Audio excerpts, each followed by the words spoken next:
Hello friends, कैसे हैं आप सब। सिनेमैटिक स्क्रीन एक बार फिर से आपके लिए लेकर आई है एक रहस्य और रोमांच से भरी हुई कहानी जिसका नाम है द शाइनिंग। तो चलिए, आज ज्यादा टाइम ना वेस्ट करते हुए सीधे आपको लेकर चलूंगी मूवी एक्सप्लेनेशन की ओर। शाइनिंग मूवी की शुरुआत में हमको जैक नाम का एक आदमी दिखाया जाता है जो कि एक होटल में मिस्टर उलमान से मिलने आता है। मिस्टर उलमान उस शानदार होटल के मैनेजर होते हैं। उस होटल का नाम होता है द ओवरलुक होटल।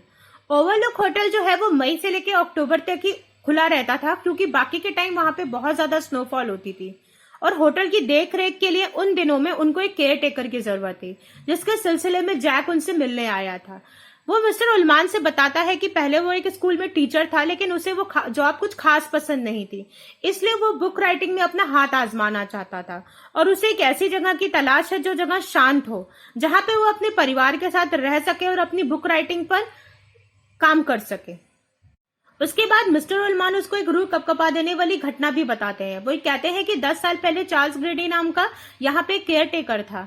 एक दिन वो पागल हो गया और उसने अपनी जुड़वा बच्चियों को मौत के घाट उतार दिया। फिर उसने अपनी बीवी को मारा और खुद को गोली मार ली, सुसाइड कर लिया उसने।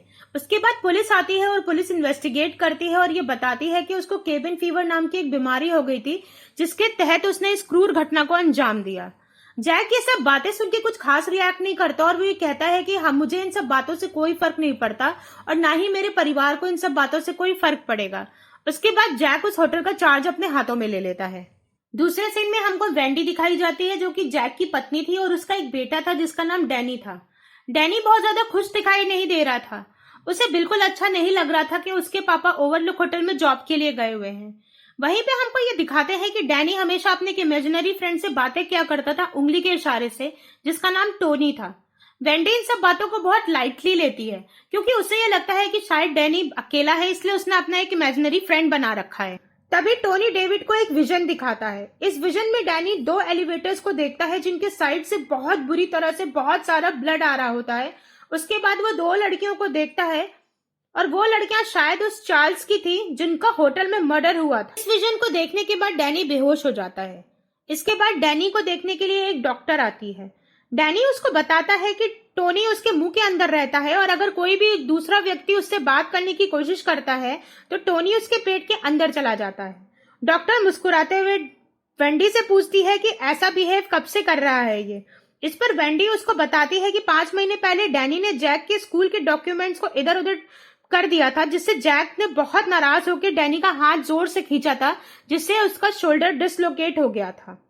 उस दिन के बाद से जैक ने ड्रिंक करना छोड़ दिया और डैनी ने अपने इमेजिनरी फ्रेंड से बात करनी शुरू कर दी, जिस पर कि डॉक्टर उसे कहती है he is perfectly all right और तुम्हें ऐसे चिंता करने की कोई जरूरत नहीं है उसके बारे में। उसके बाद नेक्स्ट सीन में जैक अपनी फैमिली के साथ ओवरलुक होटल में आ जाता है और मिस्टर उलमान से मिलता है। मिस्टर उलमान जैक और वेंडी को पूरा होटल दिखाते हैं और उसका अपार्टमेंट भी। मिस्टर उलमान वेंडी को बताते हैं कि इस होटल का निर्माण 1907 में शुरू हुआ था और पूरे होटल को बनने में 2 साल लग गए थे। ओवरलुक होटल एक इंडियन शमशान के ऊपर बना हुआ था और इस होटल के बनते वक्त यहाँ पे बहुत सारे इंडियन अटैक हुए थे। दूसरे सीन में हमको डैनी दिखाया जाता है जो ओवरलुक होटल के गेम्स रूम में गेम खेल रहा होता है और अचानक से जब वो बेचारा पीछे पलट के देखता है तो उसको वहां पे वो ट्विन सिस्टर्स दिखाई देती हैं। उधर जैक और वेंडी से मिलने आते हैं डिक हैलरन नाम के एक आदमी जो कि उस होटल के शेफ थे। हैलरन वेंडी और डैनी को किचन और फूड स्टोरेज रूम दिखाने ले जाता है और यहाँ पर हम ये देखते हैं कि हैलरन डैनी से बिना बात करे कम्युनिकेट कर रहा है और उसे आइसक्रीम खाने के लिए पूछता है। इसके बाद हैलरन डैनी को आइसक्रीम देता है और बातों बातों में उसको ये बताता है कि उसके अंदर एक ऐसी पावर है जिससे ये बिना बोले किसी के साथ भी कम्युनिकेट कर सकता है और यही पावर डैनी के अंदर भी होती है, जिसको मिस्टर हैरिसन द शाइनिंग कह के बुलाते हैं। डैनी हैलरन को बताता है कि टोनी उसको विजन्स दिखाता है और उसने ओवरलुक होटल के एक बहुत सारे विजन्स उसको दिखाए हैं और टोनी नहीं चाहता था कि हम लोग यहाँ पे आए। हैरिसन डैनी को ये कहता है कि जब कुछ पास्ट में बुरा हुआ होता है तो उसकी नेगेटिव एनर्जीज भी अपनी छाप छोड़ जाती हैं। ओवरलुक होटल भी उन्हीं जगह में से एक है जहां पर शाइनिंग लोग ही ये सब देख सकते हैं। तभी डैनी हैलरन से पूछता है कि रूम नंबर 237 क्या है। रूम नंबर 237 शायद वही जगह थी जहां पे चार्ल्स ने अपनी बेटी और पत्नी को जान से मारा था। हैरिसन डैनी को उस कमरे में जाने से मना कर देता है। उसके बाद 1 महीना सब कुछ ठीक से बीतता है। फिर जैक और वेंडी आपस में बात कर रहे होते हैं। जैक वेंडी को बताता है कि 1 महीने पहले जब मैं यहाँ इंटरव्यू देने आया था तब मुझे ये देख के बहुत हैरानी हुई थी। मुझे ऐसा लगा कि मैं इस होटल में इससे पहले भी आ चुका हूँ और यहाँ के चप्पे चप्पे से वाकिफ हूँ। अगले सीन में डैनी होटल की लॉबी में अपनी ट्राईसाइकिल चला रहा होता है जब उसको रूम नंबर 237 दिखता है। वो अपनी ट्राईसाइकिल से उतर के रूम के पास पहुंचता है, लेकिन अचानक से उसका मन बदल जाता है और वो अपनी ट्राईसाइकिल चला के वहां से भाग जाता है। वहीं वेंडी होटल के बेसमेंट में जैक से मिलने जाती है, जहां पर जैक अपनी बुक राइटिंग पर काम कर रहा होता है। जैक वेंडी पर बहुत गुस्सा करता है क्योंकि जैक का माइंड डिस्ट्रैक्ट हो जाता है। जैक फौरन एक रूल बनाता है कि जब भी वो बेसमेंट में काम करेगा कोई नीचे नहीं आएगा। आगे हमें ये दिखाया जाता है कि जैक के नेचर में काफी वियर्ड चेंजेस आ रहे होते हैं। ओवरलुक होटल उसके दिमाग पर नेगेटिव असर डाल रहा था। अब होता यह है कि बहुत जोरों से तूफान आने के कारण लैंडलाइंस ने काम करना बंद कर दिया था। डैनी को फिर से ट्राईसाइकिल चलाते हुए ट्विन सिस्टर दिखाई देती हैं। वो लड़कियां डैनी को अपने साथ खेलने के लिए बुलाती हैं और अचानक से उनकी लाश दिखती है और वो बोल रही होती हैं, come play with us forever, ever and ever. Danny डर के मारे अपनी आंख बंद कर लेता है और उसके बाद जब वो अपनी आंख खोलता है तो वहां पे कोई भी नहीं होता। टोनी उसको बोलता है कि डरो मत, ये कुछ भी नहीं है, ये एक किताब की तरह है जिसमें कि कई फोटोज लगी होती हैं और दे आर नॉट रियल। दूसरे सीन में डैनी अपने फादर के रूम में अपना टॉय लेने के लिए जाता है। जैक उसको अपने पास बुलाता है और उसको अपने गोद में बैठा के बहुत ही क्रीपी और वियर्ड तरीके से कहता है, आई विश कि हम लोग इस जगह पे हमेशा रहें, एवर फॉरएवर एवर। इस पर डैनी अपने पिता से पूछता है कि क्या वो उसकी और उसकी माँ को कभी हर्ट करेंगे। तो जैक कहता है, नहीं, मैं ऐसा कभी नहीं करूंगा क्योंकि मैं तुम लोगों से बहुत प्यार करता हूँ। अगले सीन में डैनी खेल रहा होता है और उसकी तरफ एक बॉल आती है। डैनी उस बॉल की डायरेक्शन में जाता है तो रूम नंबर 237 को पाता है। वो रूम के अंदर जाता है क्योंकि रूम इस समय खुला हुआ होता है। दूसरे सीन में हम जैक को नींद में जोर जोर से चिल्लाते हुए देखते हैं।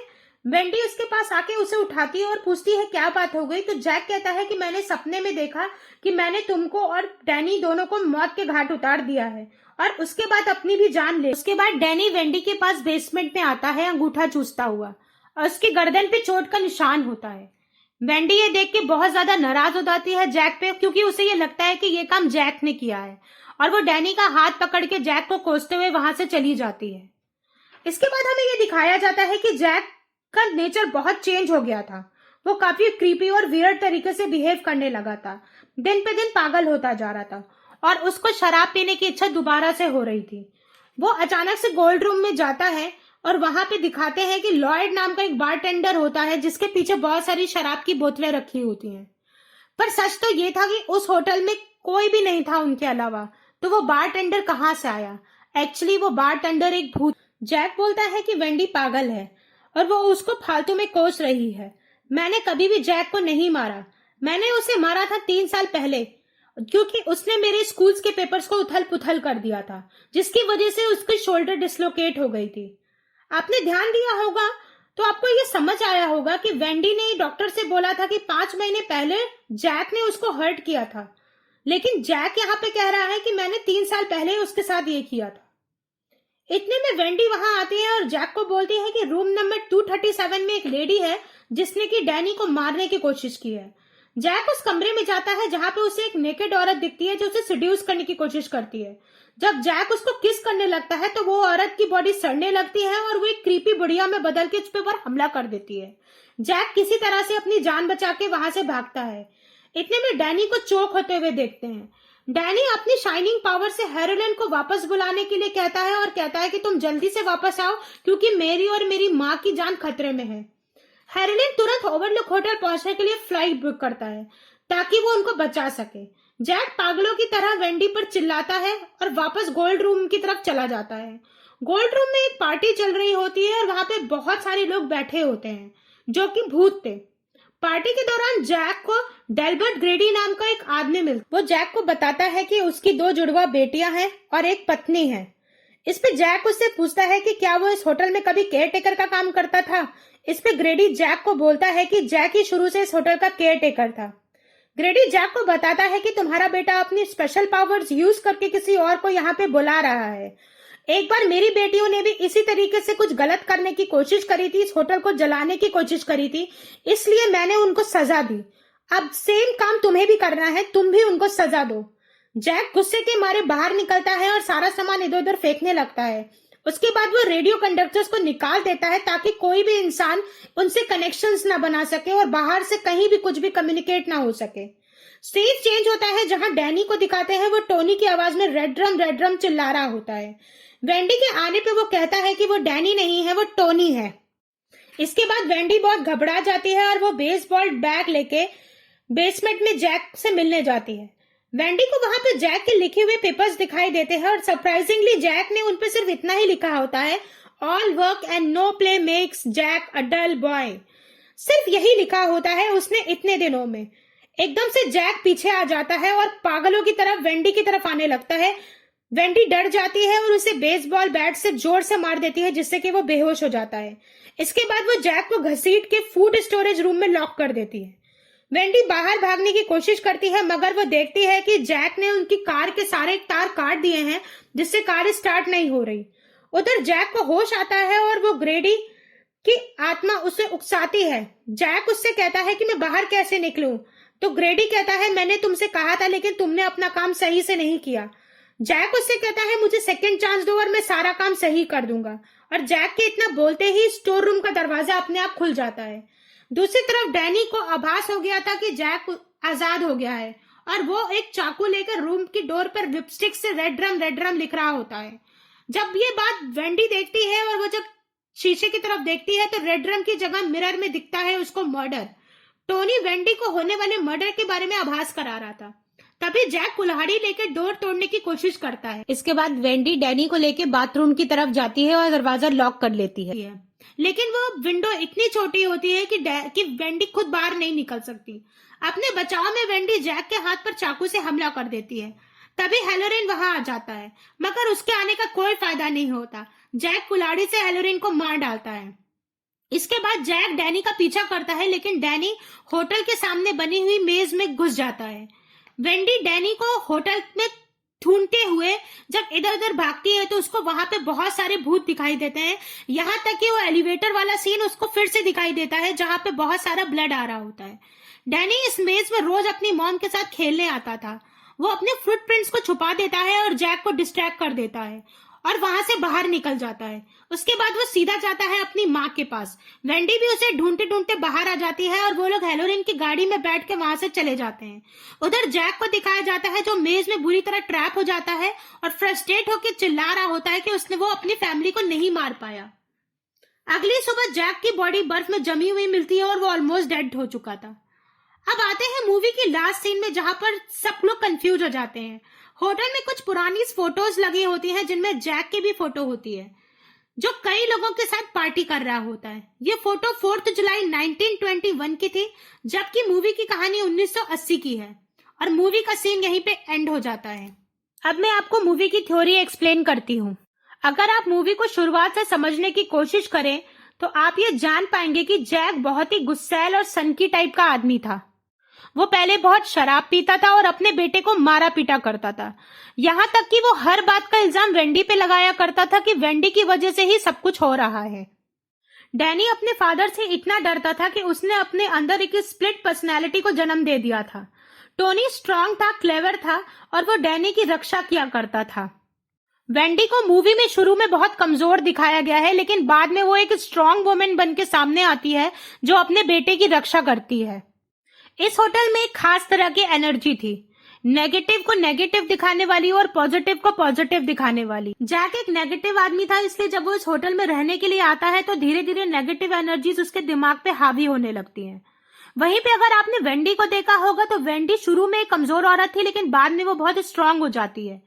रही बात डैनी की, तो टोनी उसकी बहुत रक्षा किया करता था, इसलिए होटल उन लोगों के ऊपर हावी होता था जो शुरू से ही सनकी और नेगेटिव तरीके के होते थे। जिन लोगों की मौत इस होटल में हो जाती थी, ये होटल उनकी सोल्स को कंज्यूम कर लेता था, साइकोलॉजिकली ट्रैप कर लेता था और वो लोग इस फोटो में दिखने लग जाते थे। ये पिक रिप्रेजेंट करती है कंज्यूम लोगों को जो उस होटल में मारे गए थे। आई होप मेरा एक्सप्लेनेशन आपको पसंद आया होगा। तो ये थी द शाइनिंग मूवी की कहानी।